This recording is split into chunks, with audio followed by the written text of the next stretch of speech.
that you could then take and put on top of something, right? But these are like quick kind of decorations.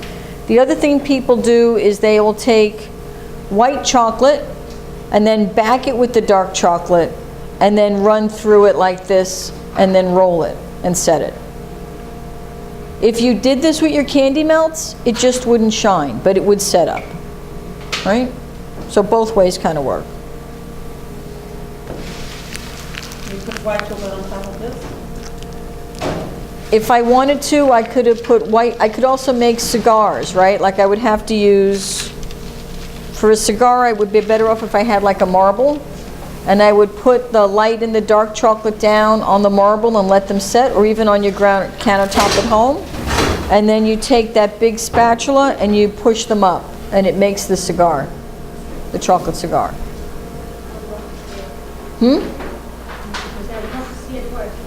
Yeah, no marble. Only on a marble you could really do. Right, because I can't push on the parchment paper, and it'll stick to the metal table. And the other way you told me you can roll it up. You roll the acetate sheet? Right, you roll the acetate sheet. So you put another sheet on top, and you just roll it up and let the chocolate crystallize. So it gets chocolate in shape? Yes. It doesn't get like pressed down? And No. It doesn't lose the shape? No. I got to see if my other thing's set up, right? Oh. Oh, okay.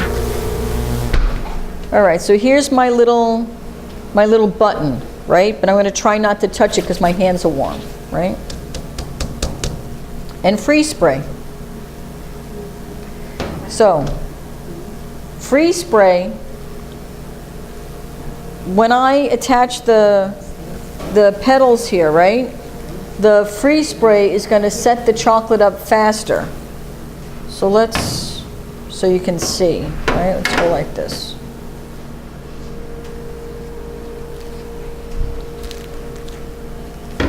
Okay. So I'm going to put a little bit of chocolate down.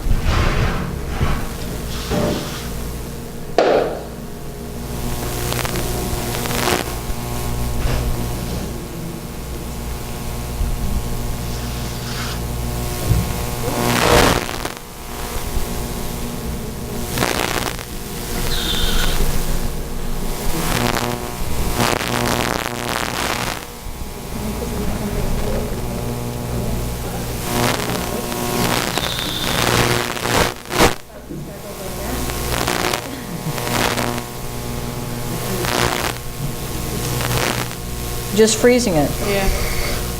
I can pass the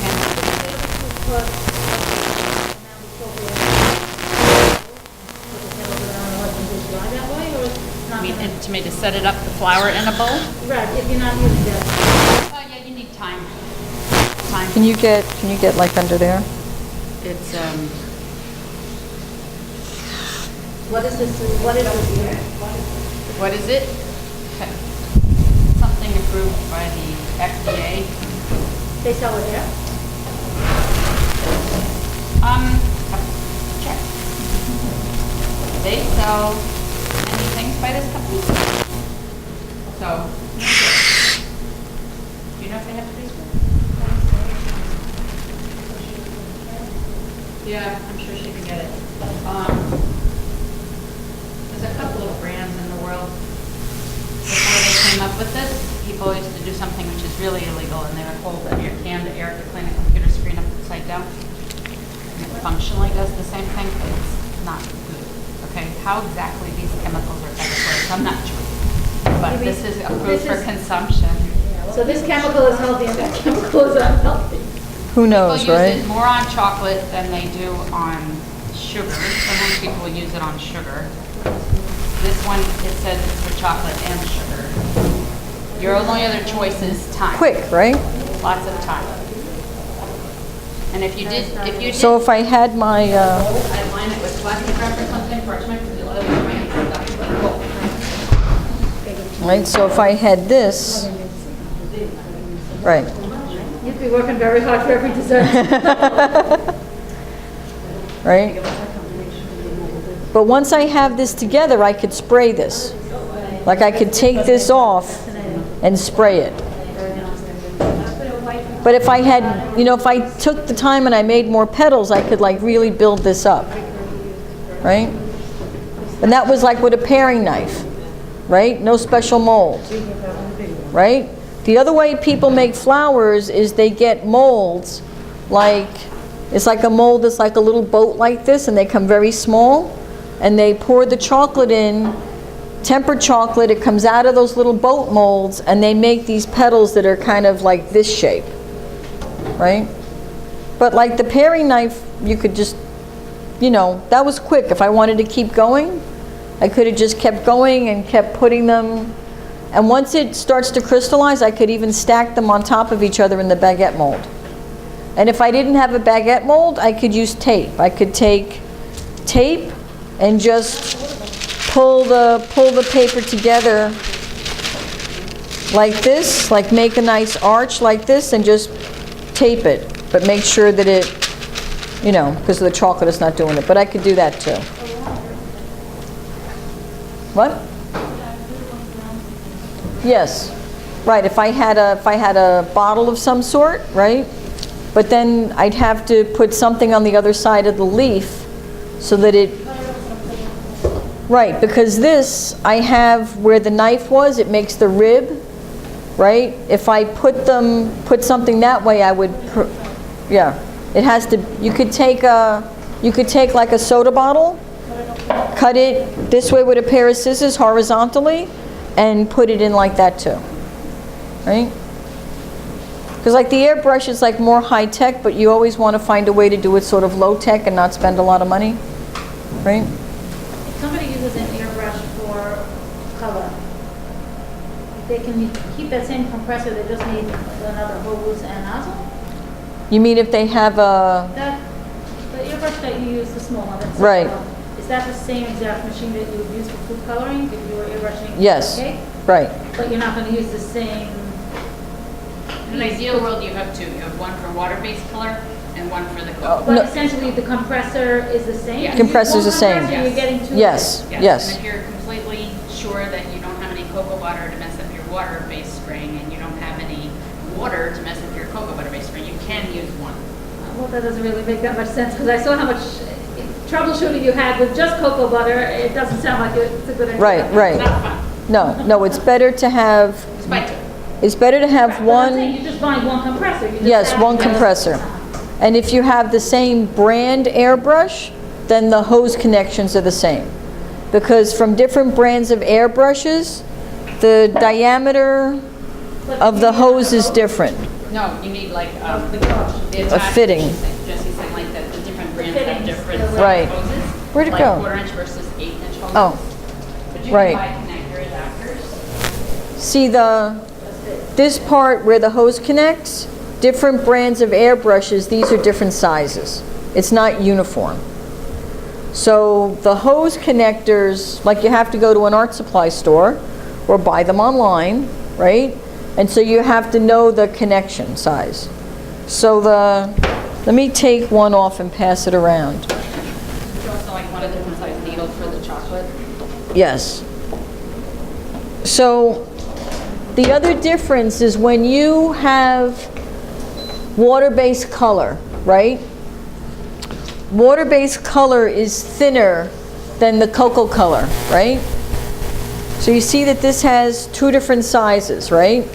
So the bigger size is what fits on the compressor, and the smaller size is what fits on the airbrush.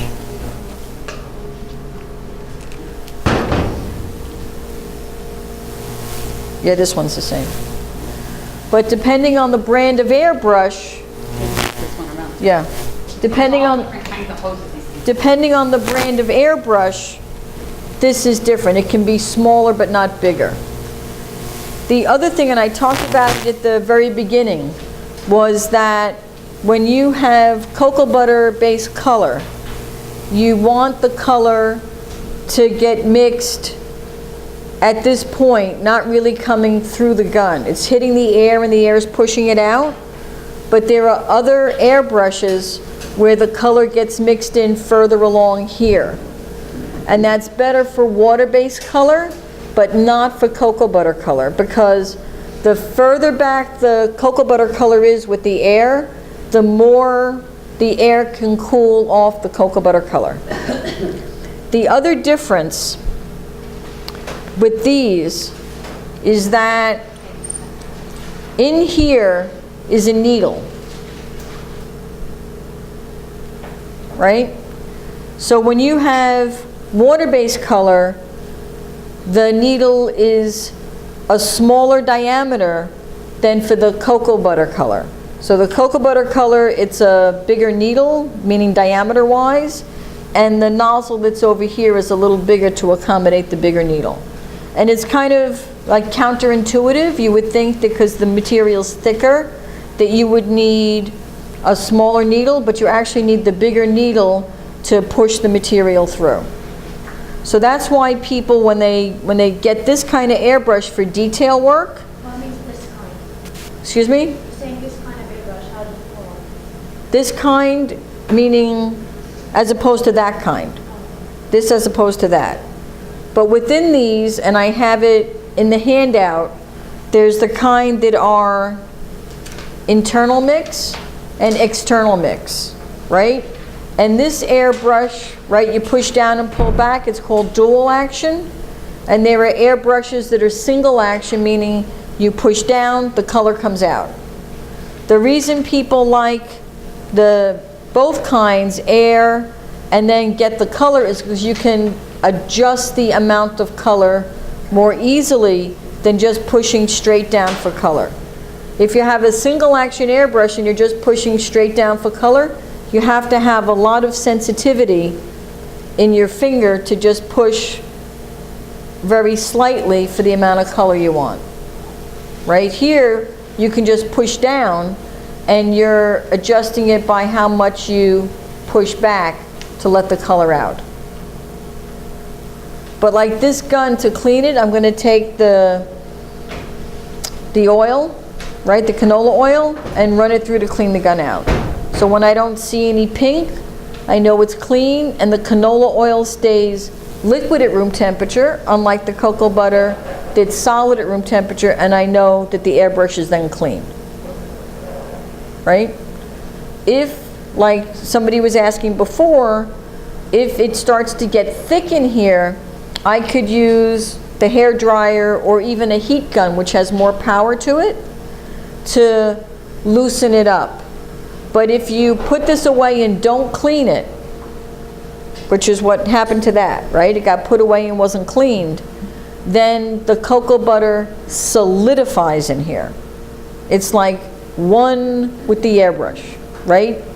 So then you have to take the whole thing apart and go through with this to scrape out the cocoa butter, right? And that's time consuming. You don't want to have to do that. So it's better to take the time to clean it up front, right? Also, if you're using a heat gun, be really careful because they can go up to 1200 degrees. You don't want it anywhere near your fingers. And that's Right. metal, they heat up fast. Right.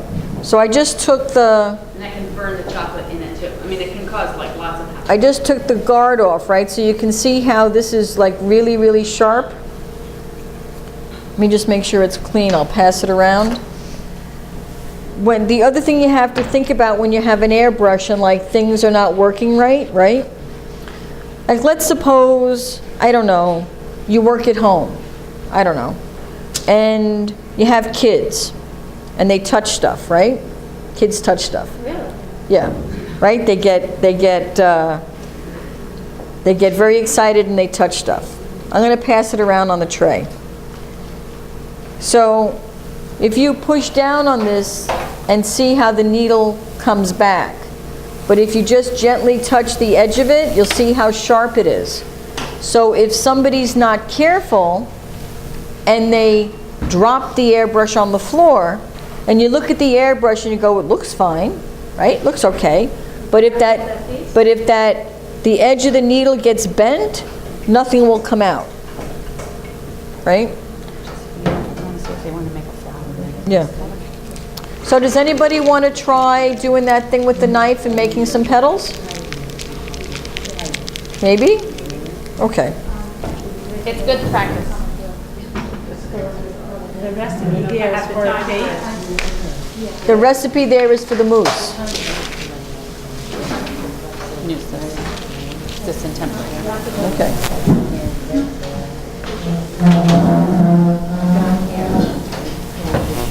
Right?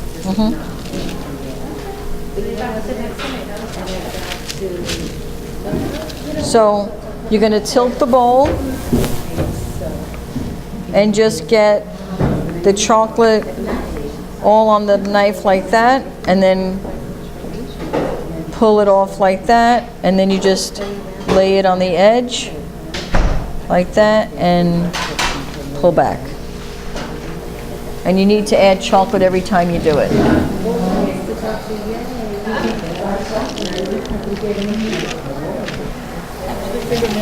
Excuse me? You figured it out, you came up with it, or you? I saw somebody do it. So because you have more chocolate, you have to do it. Right? It's gonna be easier to do? No, just make a bigger flower, right?